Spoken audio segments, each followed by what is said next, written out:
Hola, ¿qué tal? Bienvenidos nuevamente a Latin Markets.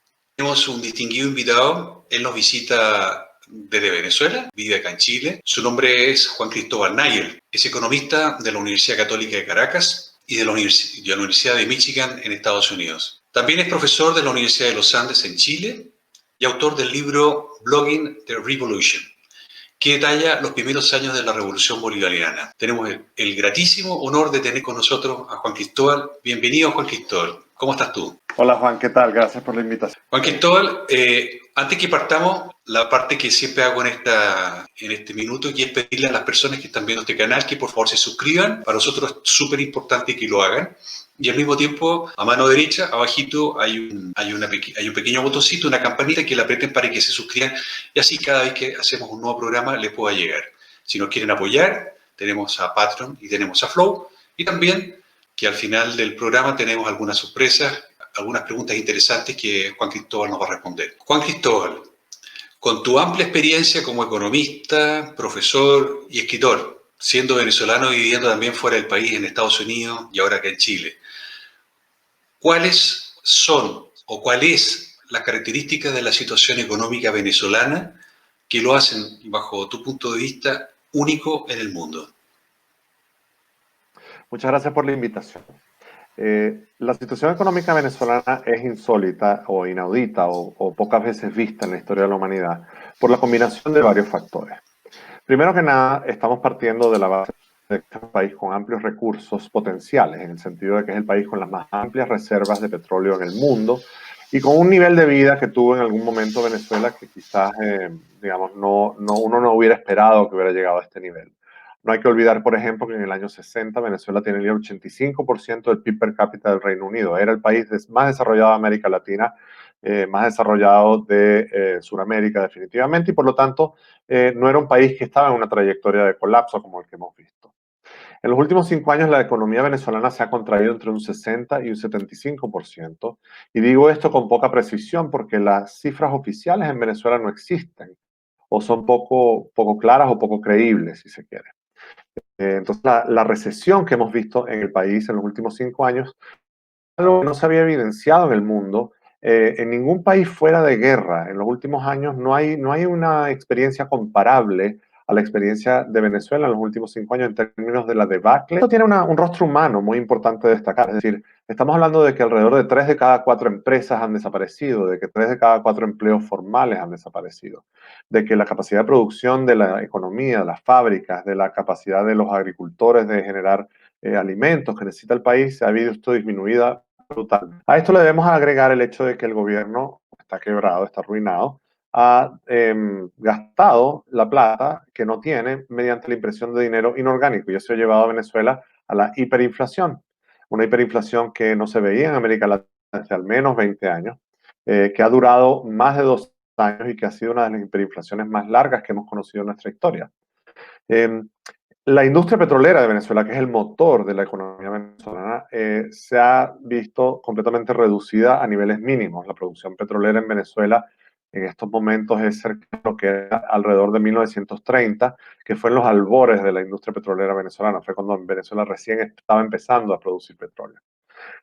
Esto en parte por la mala gerencia y la mala gestión económica del gobierno. Recordemos que la industria petrolera en Venezuela es una industria completamente estatal, en la cual participan sectores privados o públicos de multinacionales que se han visto completamente impedidas de invertir en el país por las severas reglas de restricción a la inversión extranjera que impuso Hugo Chávez en su momento. Entonces hemos visto que la industria petrolera venezolana ha llegado a un nivel tal de deterioro en el cual, por ejemplo, hay muchas historias de periodistas internacionales que dicen que la gente está desmantelando la industria petrolera, las instalaciones petroleras para vender el metal como metal, digamos, para fundición. Eh, por lo tanto, la industria petrolera venezolana, que es el corazón de Venezuela, se ha visto mermada y con ello la economía venezolana ha colapsado y eso ha llevado a una crisis social sin precedentes, niveles de pobreza y niveles de desnutrición altísimos, sobre todo ahora en medio de la pandemia hay niveles de contagios muy altos y la pandemia está golpeando mucho a Venezuela, aunque de nuevo las cifras oficiales no lo denotan. Y también, por ejemplo, escasez de servicios públicos, muy mal servicios públicos, apagones constantes, falta de acceso a doméstico, falta de acceso a agua potable. Y últimamente, visto también es una escasez de benzina brutal, de gasolina, que lleva a la gente a hacer, no es poco común escuchar que la gente en Venezuela hace filas de hasta 2 o 3 días para poder obtener benzina. En ese sentido, eso ha tenido un impacto fortísimo en la cadena productiva, porque entonces ahora, por ejemplo, a los agricultores les cuesta mucho traer sus productos a las ciudades, a los mercados en las ciudades. Entonces eso está generando la sombra de una crisis humanitaria muy grave en Venezuela. Tú mencionabas recién, Juan Cristóbal, la situación grave de Venezuela en términos de abastecimiento de petróleo. ¿Cuáles son, cómo has visto tú la evolución del ingreso de Venezuela en los últimos 20 años? Hace 20 años atrás, ¿qué pasaba con Venezuela? ¿Cuál era la foto y cuál es la foto hoy día? Porque yo imagino que Venezuela, como un buen país de productos de materias primas, requiere de divisas para poder subsistir. Claro, claro. Sí, totalmente. Venezuela es un país que, comparado con otros países de América Latina, importa una gran cantidad de los insumos y de los bienes de consumo que la población necesita. Venezuela fue un caso curioso porque en los años 90 Venezuela hizo una apertura de su industria petrolera. Recordemos que en el año 76 fue cuando el gobierno de Venezuela nacionalizó la industria petrolera.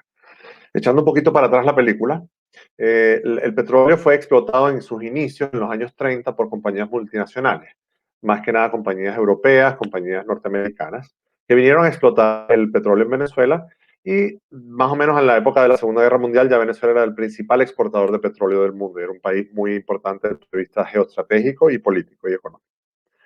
En el año 76 se decide la nacionalización de la industria petrolera y se mantuvo más o menos una industria petrolera más o menos sólida en el sentido de que la empresa estatal petrolera venezolana se mantuvo alejada de muchas influencias políticas. Era una empresa estatal más bien meritocrática que mantuvo ciertos estándares de calidad y ciertos estándares de producción para el país. En los años 90, digamos, las nuevas realidades del mercado obligaron a la industria petrolera a abrirse de nuevo a inversiones extranjeras. Y llegaron muchas empresas extranjeras de nuevo, luego de haber sido nacionalizadas en los años 70, llegaron de nuevo a Venezuela en los años 90. Sin embargo, cuando llega la Revolución Bolivariana a fines de los años 90, se reescribe la Constitución y se hace un vuelco total a lo que era la política petrolera. Entonces, todo lo que eran las asociaciones estratégicas, todo lo que eran las pocas posibilidades de inversión extranjera en la industria petrolera se revierten y se pasa a un esquema en el cual el Estado es el socio mayoritario, hay un aumento de impuestos muy grande en la industria petrolera, y eso hace frenar las inversiones. Entonces el crecimiento que había en la producción petrolera se frenó como consecuencia de que la política no estaba orientada hacia maximizar la producción, sino más bien maximizar la tajada que el Estado recibía de la industria petrolera. En ese sentido, el gobierno venezolano se vio beneficiado por el boom de los commodities que hubo en los años 2000. Recordemos que en los años 2000, tanto en Chile como en todos los países de América Latina, exportadores de materias primas, los precios de esas materias primas se dispararon y eso hizo que las economías tuvieran una prosperidad que estaban en cierto modo basada en unos términos de intercambio ficticios. O sea, en el fondo eran unos términos, unos precios de los commodities, unos precios de los bienes que estábamos exportando completamente alejados de su trayectoria histórica. Y por lo tanto, en ese sentido, Venezuela se había beneficiado de eso y la población de Venezuela se había beneficiado de eso.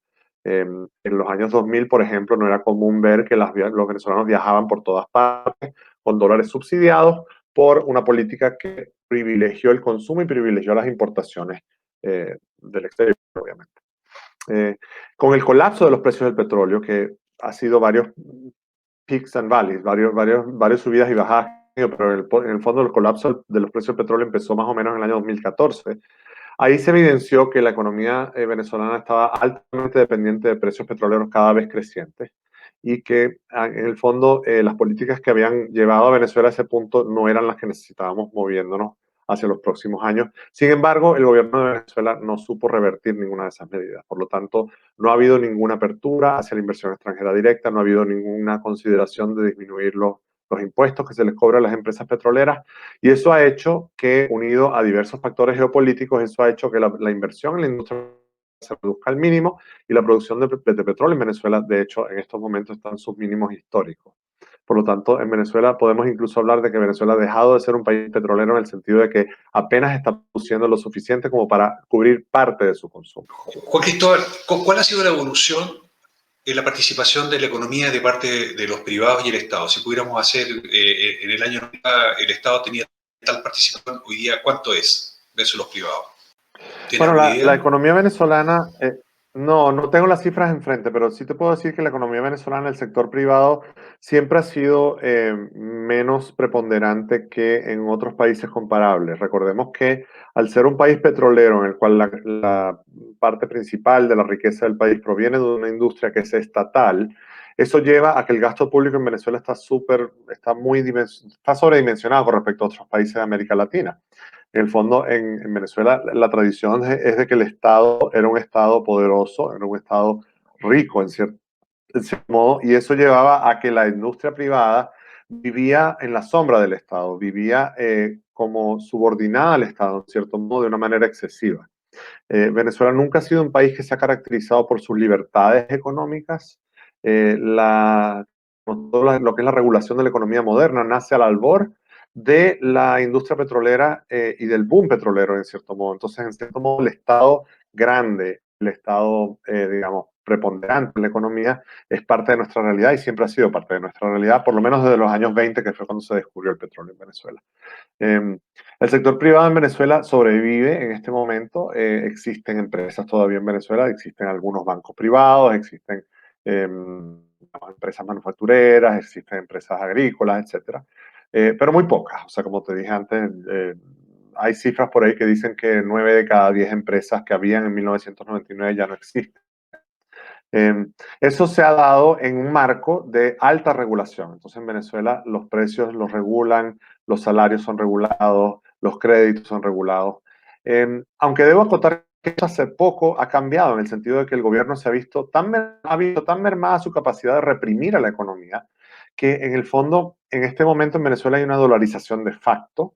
Las empresas tratan de sobrevivir y siguen operando mediante la adopción del dólar, cosa que es absolutamente ilegal e irregular. Y por lo tanto, digamos, hay ciertas libertades en ese sentido. Sin embargo, otras libertades, como por ejemplo la libre importación de bienes y servicios, está absolutamente fuera digamos, de lo posible en Venezuela. Y con el agravante de que en Venezuela ciertas cosas básicas como el acceso a servicios públicos, el acceso a un servicio eléctrico confiable, el acceso a divisas para poder operar con el exterior, para poder exportar e importar libremente, todo eso está completamente restringido o básicamente no permiten que la economía venezolana se desempeñe de forma normal. Bueno, yo me imagino que tú sabes que en Chile se desea cambiar la Constitución. ¿Esto de alguna forma afectó a Venezuela desde un punto de vista económico? Sí, definitivamente. Bueno, primero que nada, los inversionistas extranjeros odian cuando se cambia la Constitución. A ellos no les gusta eso. Por lo tanto, cualquier incertidumbre en ese sentido genera muchas alarmas, sobre todo en Latinoamérica, que tenemos una historia tan profunda de cambios constantes en las constituciones. Quizás Chile es una excepción en ese sentido, pero por supuesto hay países como Bolivia, como República Dominicana, que son países que han tenido innumerables constituciones. Bueno, no innumerables, pero muchas constituciones. Ciertamente, cuando en Venezuela cambia la Constitución, no solamente es el hecho de que cambia la Constitución, sino quién la cambia. El único camino pacífico para salir de esta tragedia social, económica y política, la cual nos trajeron 40 años de falsa democracia, no hay otro camino que el camino de la Asamblea Constituyente, una nueva Constitución, reestructurar el Estado, la República, la economía, la sociedad, reivindicar y reunificar al pueblo venezolano. Como yo estoy convencido de esto, tengo que defender con pasión, como lo hago, y no agresivamente. De vez en cuando sale una frase agresiva que puede sonar agresiva, pero tú ves un collage donde hay risa, donde hay análisis, donde se hace un llamado a la reflexión. Yo lo más que hago en mis alocuciones al país es llamar a la reflexión a todos, incluyendo a aquellos, siempre lo digo, que pudieran estar confundidos, que se pudieran dejar llevar por los temores, por toda esa campaña, que si el comunismo, que si las expropiaciones, que si, bueno, todo un conjunto de mentiras. Obviamente Hugo Chávez era un personaje que tenía una visión de la economía que era muy estatista. Había mucha incertidumbre con respecto a lo que él buscaba, el papel de la economía privada en la Constitución, el papel de la economía privada en la sociedad, el papel de la industria petrolera, el papel del Estado y su relación con la industria privada. Sin embargo, en los primeros años quizás esos temores fueron un poquito amainados en el sentido de que, digamos, la constitución que resultó del proceso constituyente de Venezuela no resultó ser tan estatista o tan socialista como se temía. Sin embargo, la implementación de la misma sí resultó ser resultó ser peor de lo que se temía. En el sentido de que Venezuela, una cosa es lo que dice la Constitución y otra cosa es lo que es la realidad política y económica del país. Entonces, en el fondo, el cambio constitucional vino acompañado de un cambio institucional muy fuerte, en el sentido de que los tribunales pasaron a ser todos, digamos, subordinados del gobierno de turno, la democracia se acabó básicamente, y las restricciones y las libertades públicas que había en Venezuela se restringieron enormemente. Y eso básicamente ha llevado a que el proceso constituyente uno lo asocia con el comienzo de la debacle en Venezuela, y eso es una alarma, por supuesto, para Chile, y eso es algo que los inversionistas extranjeros definitivamente están viendo, y están viendo con temor en Chile, en el sentido de que no sé si ven que la situación es igual que la de Venezuela, pero sí ven paralelismos que hacen preocupar a la gente. Por ejemplo, todo el discurso que hay en contra de los fondos de pensiones, de los fondos de pensiones privados en Chile, le hace a uno recordar, por ejemplo, el discurso que había en Venezuela cuando el cambio constitucional con respecto a la relación del Estado con la industria petrolera, por ejemplo. Juan Cristóbal, muchas gracias por tu respuesta. Yo sé que te estoy llevando un tema político y no es la idea, pero sin embargo necesitaba hacerte esa consulta. Hay algo que muchas personas que trabajamos en el mundo de la economía y pensamos que es necesario que tú nos contestes. Esta es nuestra última pregunta y me gustaría que tú nos contaras con mucho detalle sobre ello. Si hoy existiesen las condiciones políticas en Venezuela, según tú, con tu experiencia como economista, después de haber trabajado y estudiado en Estados Unidos y en otros países, ¿cuáles crees tú que serían la solución para Venezuela? ¿Y qué plazo le darías? Porque yo creo que muchas personas están pensando dentro de Venezuela, bueno, si esto pasa, esto se va a arreglar en tal tiempo, habrá que hacer esto, habrá que hacer esto otro. También hay una visión de parte de los vecinos sudamericanos y de parte de muchos venezolanos que están en este momento en el extranjero, que tienen ganas de volver a su país e invertir. La solución, ¿cuál crees tú que podría ser? Bueno, yo creo que lo primero que hay que hacer es ser realista. La crisis de Venezuela es tan profunda que va a requerir por lo menos unos 20 o 30 años en, digamos, tener niveles parecidos a los que había antes de la llegada del chavismo a Venezuela. Estamos hablando de que hay que recuperar la institucionalidad del país, hay que recuperar la infraestructura del país, hay que recuperar la industria petrolera del país. Venezuela es un país donde, digamos, la educación se ha visto mermada, ha visto emigrar a millones y millones de personas, muchos de ellos grandes talentos del país. Por lo tanto, esto no es una cosa de un día para otro, no es una cosa de un año, 5 años o 7 años. Y eso hay que tenerlo claro, y es lamentable, pero es así. Uno de los principales problemas que tiene Venezuela, bueno, primero que nada, obviamente, es recuperar su democracia, recuperar sus libertades, reconciliarnos como país. Desde el punto de vista social y político, eso es fundamental. Sin embargo, desde el punto de vista económico, tenemos que recordar que Venezuela es un país altamente endeudado. Una de las cosas que hizo el gobierno de Hugo Chávez y el de Nicolás Maduro fue emitir deuda externa, y por lo tanto Venezuela en este momento tiene una deuda externa enorme, gigantesca, en la cual hay un default. Y eso va a requerir ordenar la casa, en el sentido de que vamos a tener que enfrentar la realidad de una situación financiera internacional muy compleja, en la cual muchos de los pocos activos que quedan de Venezuela en el exterior están siendo atacados y están siendo reclamados por parte de acreedores. Entonces eso va a requerir un trabajo que no va a ser fácil, que va a ser costoso para nosotros, que va a requerir hacer muchos sacrificios para los venezolanos y que va a tardar varios años.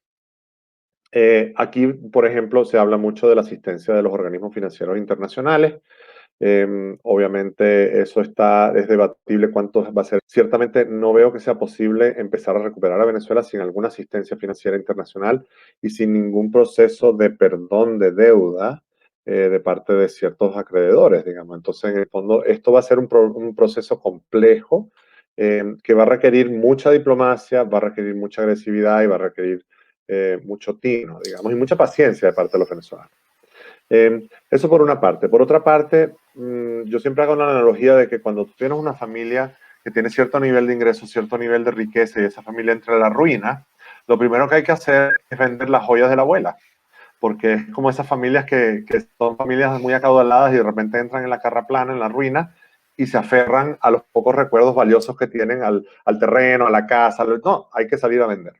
Y lo que hay que salir a vender es la riqueza de Venezuela, lamentablemente. Entonces hay que salir a vender, ser muy generosos con las condiciones en las cuales opera la industria petrolera para poder recuperar, para poder tener inversión extranjera directa. Va a haber tener que ocurrir cierta cesión de soberanía, en cierto modo. Otros recursos que no están explotados actualmente va a tener que, digamos, va a tener que haber una reconsideración de cómo eso se enfrenta. Estoy pensando, por ejemplo, en el gas natural. Venezuela tiene riquezas de gas natural muy grandes que no han sido explotadas y no han sido comenzadas a ser explotadas por culpa de regímenes fiscales o regulatorios muy inversión extranjera directa. Entonces, en ese sentido, los venezolanos van a tener que cambiar un poco lo que ellos piensan de los extranjeros en la economía, en nuestra economía. Y eso políticamente va a ser difícil de tragar, por eso es que esto va a requerir muchos años de convencimiento, muchos años de negociación con el fin de crear una nueva economía en Venezuela. Las libertades económicas tienen que volver definitivamente, o sea, en Venezuela las restricciones que existen con respecto a, por ejemplo, la compra y venta de divisas son absolutamente incompatibles con la recuperación del país. Por lo tanto, esas libertades van a tener que ser reconsideradas y de nuevo, el Estado va a tener que redimensionarse, en el sentido de que va a haber que pensar, bueno, qué cosas podemos seguir haciendo y qué cosas tenemos que deslastrarnos de ellas. Entonces, va a ser un proceso muy complejo y por eso va a tardar muchos años. Yo creo que ojalá yo lo logre ver, pero es posible que no lo logre ver porque puede que sea un proceso que dure 20, 30 años para poder empezar a enrumbar el país. Qué barbaridad. Sí. Ojalá que sí, ojalá que lo podamos ver todos y podamos cooperar para que Venezuela vuelva a ocupar su sitial en América Latina. Juan Cristóbal, Bueno, para agregar una cosa, Juan, nada de esto va a suceder dime. si no cambia la política. Es decir, con el gobierno de turno Sí. hay gente que considera que quizás el gobierno de turno tiene que cambiar las políticas económicas, pero el nivel de confianza de la comunidad internacional en el gobierno actual es tan bajo que es virtualmente imposible que Venezuela empiece a reformularse o empiece a retomar otro rumbo si el gobierno de turno permanece en el poder. Entonces, por eso pasa mucho por la parte política, y eso hay que enfatizarlo. Perdón. De acuerdo. Juan Cristóbal, hemos llegado al final del programa y te agradecemos mucho tu tiempo, pero no sé si tú tienes algún mensaje que quieras darnos. Como te comentaba, hay un porcentaje importante de personas que ven este programa y que no están en Chile, que están distribuidos en distintas partes. Hay muchos latinos en Estados Unidos, en México, y también hay muchos venezolanos que ven este programa fuera de Chile. ¿Qué mensaje te gustaría dar? Bueno, principalmente dos. Uno, si ven a un venezolano, ténganle mucha consideración, como decimos aquí. Obviamente, digamos, las realidades en las cuales todos hemos tenido que salir de nuestro país han sido para algunos más difíciles que para otras, pero todos extrañamos nuestra patria y todos la hemos pasado más o menos mal, en cierto modo. Entonces hay que tener mucha solidaridad con respecto a eso. Y lo segundo es aprender de la lección de Venezuela. Los problemas sociales no se resuelven fácilmente, no se resuelven con un caudillo o con una nueva constitución o con unas promesas de que ahora sí el dinero va a ser para el pueblo, no se resuelven con populismo, no se resuelven con demagogia. Entonces tener muy paradas las antenas porque todos nuestros países son vulnerables a este tipo de fenómenos y a este tipo de decaimiento.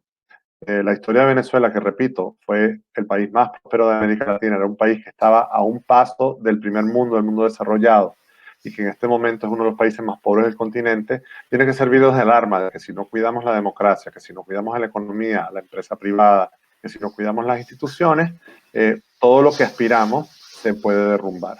Y bueno, ya hemos visto este año sobre todo que muchas de las cosas que dábamos por sentado se derrumbaron. Las libertades, poder estar con amigos, el poder abrazarnos. Entonces, en cierto modo, así como este año nos ha enseñado que muchas de esas cosas que damos por sentado a nivel personal no son eternas, también a nivel institucional, a nivel político y económico tampoco son eternas, y hay que construirlo día a día. Juan Cristóbal, qué entretenido haber conversado contigo. Ojalá tengamos la posibilidad de tocar nuevos temas y ojalá que Venezuela dé noticias positivas para que, bueno, economistas como tú y como muchos otros venezolanos puedan cooperar para volver a tener ese maravilloso país que yo tuve el agrado de conocer. Así que muchas gracias. Gracias, Juan Cristóbal. Gracias, Juan. Ojalá. Hasta luego. Chao, chao.